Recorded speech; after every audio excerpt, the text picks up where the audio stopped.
नमस्कार, स्वागत है आपका संसद टीवी में। मैं हूं कृति मिश्रा और आप ये देख रहे हैं हमारी खास पेशकश सिक्किम लेजिस्लेटिव असेंबली में।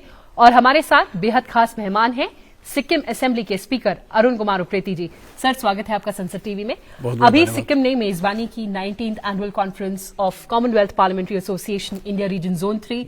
सर, क्या बड़े टेक अवेज रहे, क्या बड़े डेलिब्रेशंस? एक तो मैं बहुत बहुत धन्यवाद देना चाहता हूँ माननीय लोकसभा अध्यक्ष श्री ओम बिरला जी को, क्योंकि उन्होंने यह हमारा जो निमंत्रण है स्वीकार किया।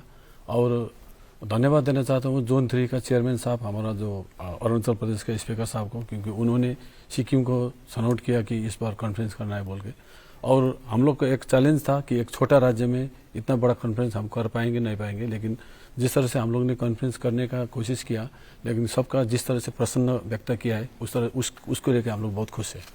सर, लोकसभा स्पीकर ओम बिरला जी लगातार बहुत एक्टिव रहे हैं परस्यू करने के लिए कि जो नॉर्थ ईस्टर्न स्टेट्स हैं, जो असेंबलीज हैं, उनके जो मुद्दे हैं, उनके जो इश्यूज हैं वो सामने आए। लगातार ये चर्चा भी हुई कि किस तरह से मेजबानी की जाए। ऐसे में आप लोकसभा की भूमिका और लोकसभा के स्पीकर की भूमिका को कैसे देखते हैं? लोकसभा का स्पीकर साहब ओम बिरला जी का एक तो स्वभाव जो है वो एकदम डाउन टू अर्थ और ग्राउंड जीरो से वो जुड़े हुए व्यक्ति लगता है मुझे, क्योंकि मैं तो बहुत अभी स्पीकर बना हूँ, उतना मेरा लंबा समय का स्पीकर का अनुभव नहीं है। लेकिन जब से मैं उनको 2-3 बार उनसे जब मिलने का मौका मिला है, तो उस टाइम से मुझे लग रहा है जैसे संसद में जब मैं अपॉइंटमेंट लेके पहले बार जब मैं अंदर पहुंचा था, तो मेरा अंदर से हाथ बहुत कप रहा था मैं कि किस तरह से मिलूं, कैसे करूं इतने बड़े महान व्यक्ति को। जैसे मैंने उनसे इंटरेक्शन किया तो मुझे ऐसा लगा मैं तो अपना पिताजी से या अपना बड़े भाई से या अपने रिलेटिव से मैं बात कर रहा हूँ। तो मुझे इतना कंफर्टेबल हुआ, ये मैं सोच भी नहीं रहा था। उसके बाद में जब से उनसे मुलाकात हो रही है, उनका एक जो स्वभाव है जो वो तो एकदम जैसे जनप्रतिनिधि का होना चाहिए उस तरह का है। बेसिकली मैं उनको क्षमा करिएगा अगर मैं गलत हूँ, उनको मैं पॉलिटिशियन से ज्यादा एक समाज सेवक के रूप में मैंने उनको देखा है, क्योंकि इतना अच्छा स्वभाव उनका है। जी सर, सीपीए की बात करें तो 3 बहुत बड़े मुद्दे थे कि कैसे एक कलेक्टिव पार्टिसिपेशन हो जनता का लेजिस्लेचर्स में, एक्सेसिबल बने, साइबर बुलिंग पर कैसे काबू पाया जाए और ड्रग अब्यूज पर कैसे काबू पाया जाए। ऐसे में आपको डेलिब्रेशन से क्या लगता है, और खासकर अगर हम नॉर्थ ईस्ट की बात करें तो ये मुद्दे कितने महत्वपूर्ण और इनका समाधान आगे कैसे होगा? नहीं, ये तो बहुत वेरियस, जैसे हमारा इसका आगे में जो मीटिंग हुआ था उसमें हम लोग ने डिसाइड किया कि कौन सा टॉपिक हमको लेना है ये मीटिंग में। तो ये बोल के बहुत सारे टॉपिक में से हम लोगों ने ये 3 टॉपिक हम लोगों ने चुना है। एक ये कलेक्टिवली हम लोगों ने चॉइस किया है। तो अभी जैसा ये तो अभी जो नीड ऑफ द आवर जो है, अभी जो समाज में जो चीज़ चाहिए और जिस चीज़ से समाज खराब हो रहा है, बदनाम हो रहा है, उसके लिए वो जरूरी था। और इसके लिए जो यहाँ पर कॉन्फ्रेंस हुआ, 2 दिवस से जो कॉन्फ्रेंस हुआ, चर्चा हुआ, उसमें बहुत सार्थक उसमें परिणाम आने का हमको उम्मीद है।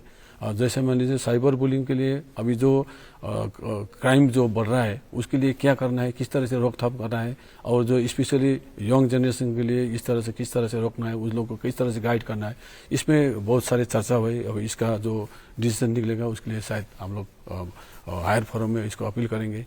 और उसके बाद में जो ये संसदीय परंपरा का जो ग्रास रूट तक पहुंचाने का जो हम लोग का एक टॉपिक था, उसके लिए डिफरेंस ऑफ ओपिनियन आया है। जैसे मान लीजिए अभी जो भी संसद में अगर हम लोग उसमें डिलीवर के लिए हम लोग सपोज मान लीजिए लाइव टेलीकास्ट करेंगे तो उसमें उसका प्रोज भी है, कॉन्स भी है।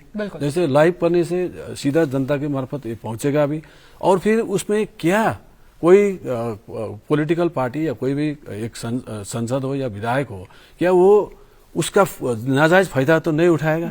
अगर संसदीय परंपरा का जो वो लोग अगर खराबी करेगा तो वो तो सीधा पब्लिक के पास चला जाएगा, उसमें एडिट और ये करने का चांसेस नहीं है। तो ये भी इसमें दो है। तो इसमें गंभीर तरह से चर्चा करके किस तरह से एक हमारा उसमें कहावत है कि सांप भी मरे और लाठी भी ना छूटे, इस तरह का एक कुछ निकालने का एक मुझे ऐसा लग रहा है। सर बिल्कुल, आपकी पहली पारी एज स्पीकर, आपने बताया क्या क्या इनोवेशन आप करना चाहेंगे सिक्किम में? सिक्किम में जैसे मेरा एक नेचर है कि मुझे चैलेंजेस अच्छा लगता है। जैसे पहले जब हम लोग को ऑफर आया कि कॉन्फ्रेंस करना है तो कितना हम लोग अफसोस आप लोग बोला हम लोग नहीं कर पाएंगे इतना बड़ा बड़ा कॉन्फ्रेंस। मैंने बोला कोशिश करिए, कोशिश करने में कुछ नहीं जाता है। जहाँ गलती होगा कुछ होगा तो हम लोग क्षमा मांग लेंगे। हमारा भारत के लोग आ रहे हैं, कोई विदेश से तो नहीं आ रहे, तो हमारा भाई बहन लोग आ रहे हैं, तो हम लोग उसमें कोई घबराने का बात नहीं। कोशिश करके देखेंगे, कामयाब होगा ठीक है, नहीं होगा तो फिर अगले बार कोशिश करेंगे। तो ये मेरा एक नेचर है, स्वभाव है। तो इसके लिए जैसे अभी सब लोग से जितना भी गेस्ट लोग आए थे उन्होंने हम लोग ने जो अरेंजमेंट किया और जिस तरह से हमने कॉन्फ्रेंस अरेंज किया है वो सबने सराहना किया है। इसमें बहुत खुश लग रहा है। तो बाकी आगे भी और इससे भी बड़ा बड़ा कार्य करने के लिए एक जोश आ गया है, मतलब एक एनर्जी पैदा हो रहा है बॉडी में। बिल्कुल सर, आपने संसद टीवी से बात की, बहुत बहुत धन्यवाद। बहुत बहुत संसद टीवी को बहुत बहुत धन्यवाद हमारा सिक्किम और सिक्किम लोग की तरफ से। गैंगटॉक से कैमरा पर्सन रतुल और संगमित्रा के साथ और कैमरा असिस्टेंट धनंजय के साथ मैं कृति मिश्रा, संसद टीवी।